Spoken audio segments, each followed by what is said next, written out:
Welcome to IQ channel. కర్కాటక రాశి వారికి మే 19వ తేదీ నుండి మే 25వ తేదీ వరకు వారి ఫలితములు ఏ విధంగా ఉన్నాయో తెలుసుకుందాం. కర్కాటక రాశిలోనికి వచ్చే నక్షత్రాలు పునర్వసు 4వ పాదం, పుష్యమి 1, 2, 3, 4 పాదములు, ఆశ్లేష 1, 2, 3, 4 పాదములకు చెందినవారు ఈ రాశిలోనికి వస్తారు. ఈ రాశి వారికి ఈ వారం స్వల్ప ఆరోగ్య సమస్యలు ఉంటాయి, జాగ్రత్త వహించండి. ఈ వారం భూములు, ఇళ్ళు కొనుగోలుకు సరైన సమయం కాదు. అనుకోని విషయాల్లో కొన్ని సమస్యలు ఎదురయ్యే అవకాశంగా ఉంది. ఖర్చుల విషయంలో జాగ్రత్త వహించాలి. మంచి తెలివితేటలతో వ్యవహరించడం ద్వారా కొన్ని సమస్యలు తగ్గుతాయి. స్నేహితులు, బంధువుల వల్ల ఖర్చులు అధికమవుతాయి. ఉద్యోగస్తులకు సమయానుకూలంగా ఉండాలి. వ్యాపార రంగంలో ఉన్నవారు ఈ వారం ఆచితూచి వ్యవహరించండి.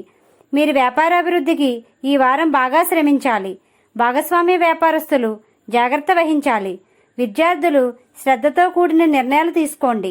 వివాహ ప్రయత్నంలో ఉన్న వారికి ఈ వారం సరైన సమయం కాదు. ఎలక్ట్రానిక్ వస్తువులు కొనేటప్పుడు జాగ్రత్త వహించండి.